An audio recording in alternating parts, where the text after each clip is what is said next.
Surviving infidelity. My 27 male girlfriend, 25 female, and I agreed to let each other do whatever we wanted for our bachelor/bachelorette parties. She ended up having a threesome. My girlfriend and I are getting married next month. We have been pretty excited about it. Planning is over and we have all of the fun stuff happening. A little while back, we discussed what the boundaries are for our parties.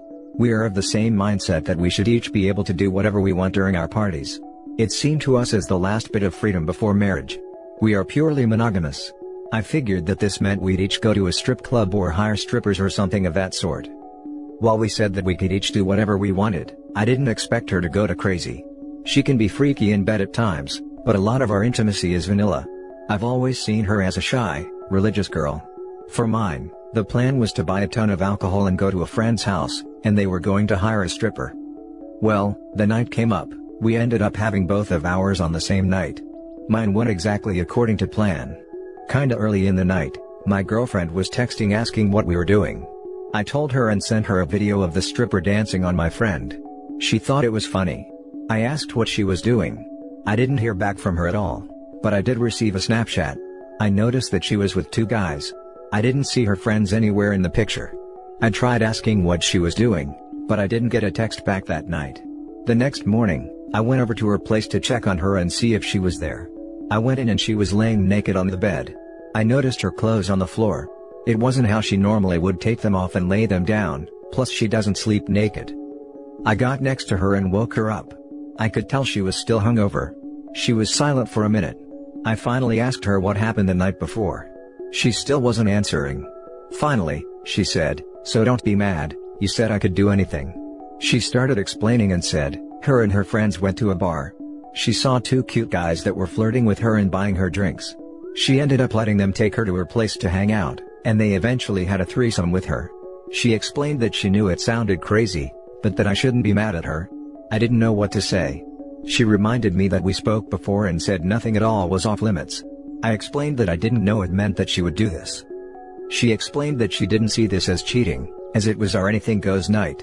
She said she would never cheat on me or do anything like this again. I explained that I didn't think that anything meant having sex with someone else since we were both committed to a monogamous relationship. It was just a one-night thing that we had already talked about. I agreed that she was right, but admitted to her that I was still hurt by it. She didn't seem to understand why I was hurt. I told her that I needed to leave and think about all of it. Since then, I have texted her some. I'm just not sure what to do at this point. She is right, we did talk about it beforehand, and I agreed that she could do anything. I just didn't know that she actually would do anything, especially have a three-way. I want to forgive her. I don't want to seem like I'm going back on what I said, but at the same time, I feel like she really tested me by doing that. Should I ask her for a free pass for myself? Now for the next story. Ex-fiancé's 2-month affair with a co-worker. Together 8 years, engaged 1.5 years, D-Day was a month ago. Doing better, but it still sucks. Sorry for the long story and rant. I just wanted to tell someone. My now ex-fiancée, 29 female, and I, 29 male, met in 2012 while going to college together. 2 years later, she moved in with me and we're both still in college at this point. In 2017, I started grad school and was pretty busy most of the time. She played on co-ed teams all the time and played multiple sports. She started constantly playing sports with a male friend, and I didn't think anything of it. She started to become distant and acting out of character. My gut was telling me something else was going on, so I went through her phone while she was asleep and found screenshots that she took of conversations between her and this guy. The actual messages were deleted, but she took screenshots of bits of it for some strange reason. I guess to look back on them? At this point she was having an emotional affair with this person, and I called her out on it. She was super remorseful and I shamelessly took her back, after 2 weeks of thinking it over. She ended things immediately with the affair partner, and never hesitated to communicate and work on herself and our relationship. The thought was always there in my mind of what she did, but she hadn't done anything after this to make me question our relationship. We got engaged in September 2019, the wedding planned for May 2020, which got delayed and eventually cancelled in October of 2020 due to COVID, and because we were just going to do something small. October of 2020, she starts working late randomly, staying out with girlfriends. She changes all her passwords. She's texting constantly and her phone is attached to her hip. I asked for the password and she give it, so I thought none the wiser. But a couple days later the password is different. She starts doing things totally out of character that throw immediate red flags to the first time she cheated in 2017. I confronted her twice at the end of October, and the end of November, asking what is going on or am I being insecure. She lies to my face and says nothing is wrong. That she can't wait to marry me soon. My gut is still telling me she is hiding something. I eventually get into her laptop and that's where I see screenshots, thanks Google Photos, of conversations she's having with a coworker, totally different person than the first time, if that wasn't clear. I check her location history, which is something I never did before. On her late work nights and girls' nights, she's at some house 20 minutes from her work. My heart dropped, and that's when everything clicked and her behavior made sense. That day when I found out, she said she had to work late again, so I sent her a picture of what I found and she came home immediately. We argued, talked, and I told her to leave. She admitted to the physical affair, then she left for the weekend to her parents. Over the weekend, I thought that maybe we could work it out again. We did it once, we can do it again. I talked to her parents who were divorced due to her dad's affair. I talked to her sister, who cheated on her now husband, and they worked things out and have 2 kids. Her sister told me that all of my ex-fiancé's relationships have ended because she cheats. Of course, no one was going to tell me this while dating, but would have been nice to know after the first time she cheated. She came back on Monday and we talked. I laid out my terms and she didn't agree. She wanted terms for me too. She said that it would hurt to end that friendship with the affair partner. That working together and having lunch every day brought them close together over the year she's been working there. That she had to do what she had to do to be happy. That she told the affair partner that she loved him. That affair partner listened and talks to her. That the affair partner would let her have everything I wouldn't. Her strongest example of this is a dog. A freaking dog. We live in an apartment, and both work and aren't home for 12 hours. I was not going to cage a dog for 12 hours. So, I told her once we have a backyard, she can have whatever dog she wanted. Like seriously? From the grapevine I heard the affair partner already had an engagement ring for her. She was so deep in the fog, and even today, I think she is. She was so smug and rude about it. No true remorse like the first time. It hurt to see her act this way. I thought I knew her. It just hurts. It just sucks. I thought I knew what my future was going to be. Things were planned and timelines started. And now I'm just lost. I take it day by day. It sucks being alone after having someone there for 8 years. I think that's the hardest thing for me, being alone.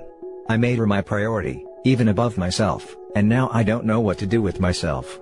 All the memories, all the things, all the support, all the adventures, just wasted because she couldn't talk to me. She's moved out and we haven't had contact for about 2 to 3 weeks now. Every day is getting easier, but the waves still come, though not as strong. I've blocked her where needed, got tested and am redecorating my apartment. I know her cheating isn't my fault, but there are always things I could have worked on to better myself, and perhaps the relationship could have gone differently. But it's over now, and that's all that matters. I've picked up mountain biking and am taking my golf game more seriously since I can't play hockey. I have a great support group of friends and family. I'm going to use the time during shutdown to reflect and move on and better myself so once a vaccine is available widespread, I can be ready to date again. It still just sucks. It is what it is. Now for the last story. I, 29 male, caught my wife, 30 female, at another man's house she met on Tinder. This happened over Christmas where my wife and I split our vacation visiting our parents. That way, where we both could see each other's parents who live in neighboring states, and get a bit of alone time at the house. During my wife's alone time while I'm on the other side of the country, she visited someone's house. The night she did it, I could feel something was weird in my gut. I video called for her to show me our dogs as we normally would every night. She claimed her brand new phone wasn't working. Then I asked for at least a picture. She sent me an old one, and I could tell because our dog was groomed. At this point I was furious, calling her over and over about 20 times until I gave up. After 30 minutes she calls me acting tired, because she said she was simply going to sleep. After catching her in a number of other stupid lies over the course of 20 minutes, I finally got her to confess what she did. She says nothing happened, and as soon as I called, she left. She's claiming she only went over to talk to someone because she was lonely. She knows the implications of Tinder, and claims that intercourse wouldn't have happened if I didn't call. I have been suffering from depression for a little over 2 years now. This is a major blow to my self-esteem, as I've put on a lot of weight since. We've been trying to work through this as well, but I feel a sense of being trapped. I worked and put her through law school, and since then, she has been working to get me through school. I'm a year and a half away. I always imagined she'd be the mother of my kids because she is smart and beautiful, but now, I feel lost and hopeless. If I leave, I don't expect her to help me through school, and I would be moving back in with my parents where my depression will absolutely get worse because they are miserable. All the lies, even when I had her cornered, make me feel like I can never trust her again. Today I asked what he looked like, and he were taller and skinnier than me. She even was honest that he was better looking than me. He's a dentist as well, and I am simply a student at the moment. I thought it might make me feel better, but holy crap did it make me feel 10 times worse. I don't know what to do. Now for the top advice. Honestly, she shouldn't even be on Tinder. That's ridiculous. Don't trust her. Be very careful. I've been on the same side of this sort of thing, and while I'm very happy now, I lost out in many aspects. I put my ex through physician assistant school, helped her in studying, support her by paying for classes and let her focus for MCATs, moved to a different part of the country when she got into medical school, and then 3/4 through, I was out. I never paid, but would have paid for an annulment as I was the one working. I expected to go back to school at some point, as I only had an associate's degree, but never got any support or money from her once split. She was even nice enough to leave me to pay for some gifts to her boyfriend. She's using you. Actually see several lawyers, as many as you can, to block her from being able to find a good one. They can't take her as a customer if they spoke with you first. Figure out what is important to you. Add a few things you would like, and a few things to give up in talks. Make sure a few of the things she really wants are on your give up list. Even though you sound young, make sure you get a retirement IRA funded, and now. Get tested for STDs, be careful moving forward, document, document, document. Best of luck. Forgot to mention, I am so happy where my life is now. It's not without major headaches, but it's turned out really good. I have 2 wonderful sons I could not be more proud of for different reasons, and a few of the same. They are both great young men. Some aspects have sucked because I need to get a graduate degree, my money and my family's time, but I like to think we are stronger for it. And that's it for this video guys. If you have thoughts to share, leave a comment below. Don't forget to hit like and subscribe if you like this content. I'll catch you in the next one. Good day everyone.